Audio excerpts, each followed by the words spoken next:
Right now we have David Castañeda in studio today. Hello. Hell yeah, man. You got it right. I did, right? That was like a second try too. Honestly, Which is good. you just got your Mexican citizenship. Oh, Just damn. off of that. I've been waiting for that. Wait, are you Mexican? No, I'm not. Okay. Because your last name is double R. Yeah, it's Pareca, but it's Italian. Oh, okay. Yeah. When I read it, I was like, oh, double R. I was like, there's a... Maybe I don't think I am. Yeah. Pareca? Pareca, yeah. Pareca. Oh, okay, cool. That's a dope-ass last name. It is, I like it. A lot of people like pronounce it weird different ways, but Yeah? What's the weirdest way you've heard it? like paprika or like stuff like that. Paprika? Like more like paprika kind of in the mix sense? up. It's weird. I had one call me Castanza. Oh, joke. Yeah, like, I'm a big Seinfeld guy. Yeah. So he'd be like, Castanza. Dude, no, that's like way off. That's so off. Yeah. That's what they do. They like make it even further off than it Yeah. was. They make it more complicated. They used to than it call was. me Cassie Castaneda in high school. That's a cool nickname. It was a great nickname. No one calls you that anymore. No. It's because I played football and did theater. Okay. Yeah, so they used to make fun of me. Now you're here to talk all things the Umbrella Academy. Yes. We've survived the apocalypse, sort of. Yes. We should celebrate. Yes. But first, I want to know what about Diego kind of stood out to you in the script, and what made you want to join the show? Well, I wanted to join the show because I needed a job. That was the Good first answer. thing. Second reason, of all, too. Well, yeah, man, but the second of all, I mean, I think once you start kind of working with the people involved in the show, Steve Blackman, who's the showrunner, had an amazing pedigree coming from Fargo and working on Altered Carbon and Legion, and he kind of poached a lot of the writers from Fargo and brought them over. So that was obviously one of the factors that came about when you're talking about a superhero genre and how they kind of are going to bend that into something different. But when I read Diego, there was something very how would I say this? Diego was very much a guy with a chip on his shoulder, and was but it was very oblivious of it, because he was he had one way of thinking. And the relationship between every single sibling that Diego had, to me, was so special. And it's in the way that the dad kind of implemented, this thing of trying to be a superhero and didn't know what else to do but be that, and the resentment that comes across for all of them.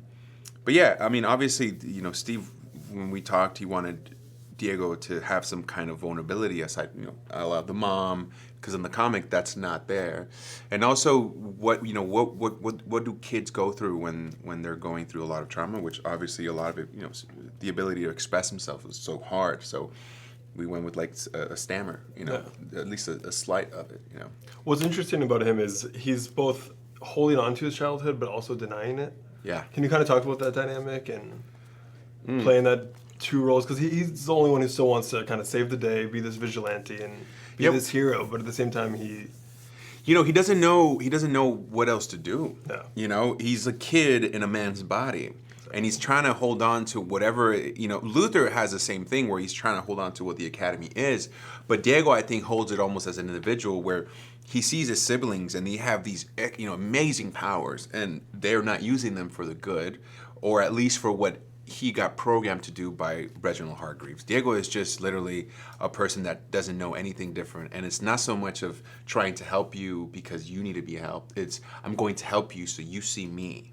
You see me and you give me validation.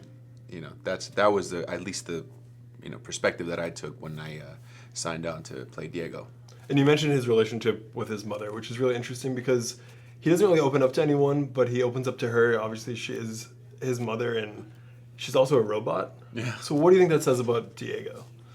Well, he doesn't know what love is. Yeah. He doesn't know how to interpret it. And when when you're looking for affection, right? So think about it. When I started doing research of kids that come from foster homes or adopted, there is a thought that whether you were given up or you were think of Diego. Diego was sold, so there was a price that was put on him by a biological mother. And even worse was that Hargreaves bought him for a tag, so that itself kind of takes, develops into its own way, especially when he's exposed to like celebrity at such a young age. and then everyone separates. Yeah. Yeah. One thing where he's holding on to his childhood still. He's still the only one to wear the mask. Do you have that mask and are you wearing it around LA at all? Or Yes. should we look out for it? I do. I have it. I wear it in my shower most of the time. And it's no, I don't wear it. I don't wear it. No. Can I borrow it? Yeah. Sure. I don't have it actually. They never gave it to me. I wish they would have. I wish they would have let me keep the knives also. Okay. But the pants, I do wear them. Speaking of the knives and a lot of the fight choreography, how much training went into that? I know you have a boxing interest and a boxing background. Is that correct? Yeah, I mean, enough to do it recreationally, but Yeah. no, not in a sense of like I'm gonna go and whoop some ass. Yeah. But yeah, I mean, I used to do Taekwondo when I was a kid, and Muhammad Ali is a big hero of yours, right? oh yeah, I have yeah. I have a Oh, yeah. Muhammad Ali tattoo right No now. shit. Yeah, I'm sure. Really? Yeah. Okay. Yeah. I mean, Muhammad Ali actually, when I moved here from Mexico, he was my poster at my wall for like, I don't know, till I moved out of the house, maybe like 5 years. That was the first thing I would see leaving leaving home to go to school. That's incredible. Yeah. How much went into the fight choreography in the training? A lot. I think 6 weeks prior to shooting, I started training at, one of a good buddy of mine. He's a very, very good mitts guy. No. We started going with Muay Thai, Taekwondo. Then when I got to Toronto, they set me up with Tommy Chang, was the fight coordinator. And throughout the 7 months, it was just like on my days off, I'd go to the dojo, I'd fight. With Olympians. It was insane, like these 19-year-old and men and women, and I would get my ass whooped by every single one of them. But it was such a humbling experience. That's the best training you can do. Well, yeah, because at the end of the day, when I would go to set and and I would get to fight, my biggest thing was like, if someone that knows this kind of fight style, that they can watch it and they can be like, okay, he put the work in it, and it's not just someone coming in and learning how to move. But when you show up to when you block it on set, you're not taking 6 hours to shoot a fight scene. Hopefully you'll take 4, and that saves a lot of time. Can you teach me anything from these chairs, or is it too restricted right now? Yeah. I mean, I can. If you swing with this arm, Yeah. like if you swing at me, right? So like it would be like a simple like this, Yeah. and then I can break you, and then from here I go like this, and then I hit you on the elbow, That was and then good. It's. Let's try it again. Sorry. You want me to try it again? Take, yeah. But I won't do it too fast because I'm like yeah, it's shit, fine, it's right? fine. So if you swing, I go like this and I break you here, Damn. and then because you're coming Actually, closer. that hurts the oh most, yeah. and then I come here and then I elbow you, and that'll drop you off, and then from here I can actually just flat. But then you hit the knee, boom, and then you move on forward. That's crazy. It's all right. Another choreography I want to talk about is the I Think We're Alone Now dance scene. Can you kind of Yeah. talk about that and the filming of that? So when we first started, read the script, and I was like, okay, this is either going to be really dope or just horrible. Because the song was written in the script. Yeah, which is yeah. incredible. And you're reading it and you're thinking about these superheroes dancing to this Yeah. song, and you're thinking, what are we doing? What is this? And we trusted Steve, Blackman, who was the showrunner of the Umbrella. He said, okay, you gave us an essence of each character, and he's like, this is how I think your character should be or dance. And so I started doing a lot of research on, I'd watch like Fresh Prince, Yeah. and Will Smith, the way he would dance and all these things, and figure out how to integrate that into like the violent movements that Diego has. And when I was in Mexico, I used to break dance. I was pretty horrible at it, but I used to break dance. And I implemented all that, and it's funny because I had all this like routine rehearsed for myself. Yeah. And they put this. Because you got moves. Those were the. They're decent, man. My mom made me take salsa classes when I was in high school too, so I have like this background in a lot of kind of different kinds of dance. But there's this camera, and I'm there, and the whole crew is behind you, and they put the song as loud as possible, and they say, "Dance." Go. And I just blacked out, and I danced however I remember dancing. Any move that I can remember when I was in high school. In elementary. I just danced, and then we did it twice, because I would be exhausted after each take, and I had no idea what they used. And then I saw it, and I was like, oh shit. Music is heavily influenced in the show. It kind of drives the story. Mm-hmm. Obviously, Gerard Way is from My Chemical Romance. Do you have any favorite My Chemical Romance songs? Or The Black Parade. yeah, we were playing that before we got here, actually. Really? Yeah. To get into the mood or what? Well, I heard it like recently when I landed off of a flight, and it just kind of puts you in such a good mood. It just pumps you up. I It's the way know to go. Tom was mentioning that he likes to put that on when he works out. Yeah, it's like a pump up jam. Yeah, I think I was in high school when that song came out. Yeah, it's been a little Yeah, bit. it was like I used to have my hair like this and like black and all these things. Now, is there a character's powers that you would want Diego to switch with at all? Like as an actor, something you would want to do differently with? No, not Okay. at all. I mean, I like the physicality of Diego. Yeah. I really enjoy the fact that he has to be more tactile, and I had to learn how to like use knives. And you know, when I'd go home, I'd actually play with the knives. Yeah, that can I you would, talk about working with Yeah, the I would, you know, I'd cook. Obviously, I loved cooking, and so I would just play with knives. Like I would watch like games, and I'd just be playing with like twirling a knife. And eventually, hopefully, when I would get to set and I would have a knife, it didn't feel like it was a knife. It felt like it was just an extension of my body. Oh my gosh, that's awesome. Yeah. And so, for example, like in episode 9, when I'm fighting Cameron, and you're seeing me swing that knife. Oh, that's a real knife. That's a real knife. I'm insane. swinging at him. And Cameron was like, he was game, man. You know, he was like, I don't care about my face. And I was like, great. I don't Risking care it about all for I don't the care Umbrella about your face Academy. either. Let's do it. Yeah. Or like when I kicked him in the back, he Yeah. was like, kick me. So he flew out of the frame. That was him actually flying. Yeah, it wasn't like he was falling. Those scenes are honestly some of my favorite. The action scenes, the fight scenes are and just seeing you guys embracing who you really are and Yeah. not fighting it. Now, on screen, the family is really dysfunctional, but off screen, you guys seem to be really close. Can you kind of talk about your favorite memories from filming with everyone?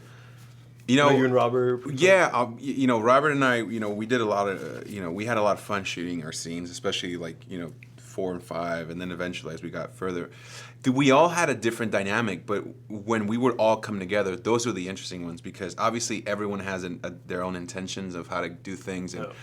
obviously Diego is completely oblivious of the apocalypse up until maybe episode 7. So it's almost like a push and pull when we would all get in the same room, especially in like the living room. Yeah. You know, it was great because even though those were the longest scenes, when you know when they would yell cut, everyone would just be like shooting the shit. Now, where we end season 1, when it comes to Vanya, do you think these characters should have helped her rather than locking her up in a metal cage, or what's your take? Well, I mean, obviously, it wouldn't have been a good story if Luther didn't, you know, put her in Lock her up. Lock her up. But you know, what the craziest thing about it is this is what's going to cause like a crossroads of what he should have done. Yeah. But the fact that you can follow it and not question it as much until the end, I think that's great. It says a lot on Tom to you know, playing Luther, who was able to actually just, I really believed him when Yeah. he was like hugging him, where he had to do what's best for the world. Because he knew, he was like, Vanya is going to cause this thing. And also, Vanya slit Allison's throat. That's You know what I mean? Like, and Luther loves Allison. You know what I'm saying? Like, you know, they got a thing going So on. you think he did it for I think- Allison rather than the greater good I of the think he world? did it for both. But, you know, when you have 2 reasons to do something, obviously you're going to put, you know, Vanya into a hug/headlock. That makes sense. Now, one of the most gut-wrenching things that happened at the end is when she killed Pogo. What was your reaction to that and the cast's reaction to that? It's so sad. Oh man, it was tough. Honestly, Adam Godley, man, what a performance that dude gave. Because I'm watching that, and obviously Ken Hall was great. Ken Hall was the actual body of Pogo. But now when I saw it, I was like, man, there was just such a fine line between, you know, being the person of the house and respecting the kids, but also knowing how to push them in certain ways. And then when Vanya just does that to him, I was like, I felt that moment. It's funny because Mary J didn't even know there was a monkey on the show until she saw really? the first episode. Yeah. Until she started getting questions She's about like, it. wait, there's a monkey in here. And I was Because they like, don't yeah, there's a monkey. interact. Yeah, there was a monkey. And it was one of the funniest things. I couldn't stop laughing when she said that. What would you want to see in the next chapter for the show or season 2?